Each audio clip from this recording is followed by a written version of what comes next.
On Monday morning in New York City, a mentally ill homeless man attacked 3 people, 2 men and a woman. They unfortunately passed away. These incidents show how the mental health and criminal justice system failed the city's citizens, said Mayor Eric Adams. Officers said the arrested suspect is 51-year-old Ramon Rivera and, according to available information, has a history of mental health issues. The altercations happened over the span of 3 hours on Monday morning. This is how they occurred.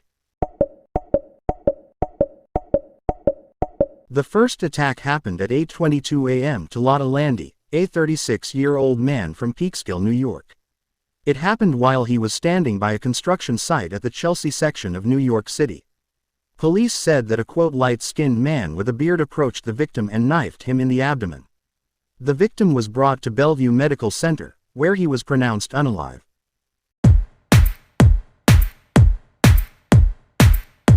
More than 2 hours later at 10:25 a.m., a second victim was attacked. A 67-year-old man who was fishing at the East River when he was attacked in the abdomen multiple times. Initially, the victim was believed to be 68 years old. He was also taken to Bellevue, where he later passed away. The victim's identity was held pending family notification. At around 10:55 a.m., a 36-year-old woman, later identified as Wilma Augustin, was weaponed multiple times in the chest and left arm near the United Nations headquarters, police said. She was transported to New York Presbyterian Weill Cornell Medical Center, where she later succumbed to her injuries. Police said a cab driver saw what he believed to be a robbery and followed the suspect before flagging down an NYPD officer. The officer took the suspect into custody, where police recovered 2 bloody kitchen knives and observed him wearing bloody clothing.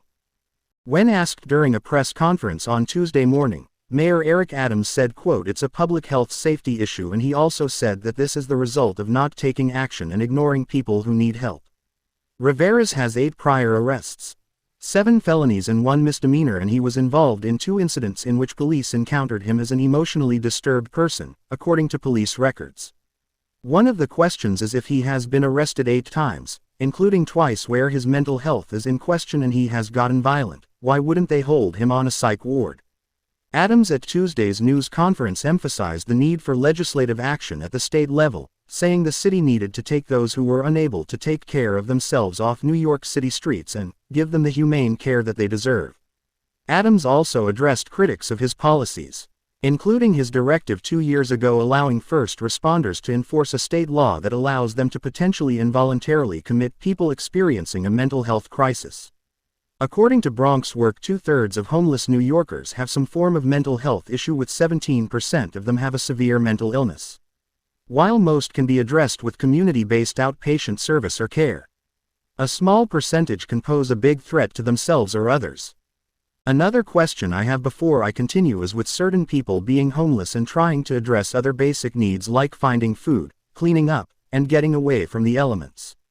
How many people are honestly going to take time to address their physical or mental health? I believe that this part has to be done in conjunction with getting people indoors. According to the Coalition for the Homeless, as of October 2024, an estimated 350,000 people are experiencing homelessness in New York City. That means that according to these numbers, an estimated 20,600 homeless people have severe enough mental illness that they may be a harm to themselves or someone else. While it may be unethical to hold people who have these issues, especially if they've gotten help and came around, it sometimes costs just as much or cheaper to get people help and get them off the street before the fact, than incarceration and not getting them the help afterward. What would you recommend to help some of these problems?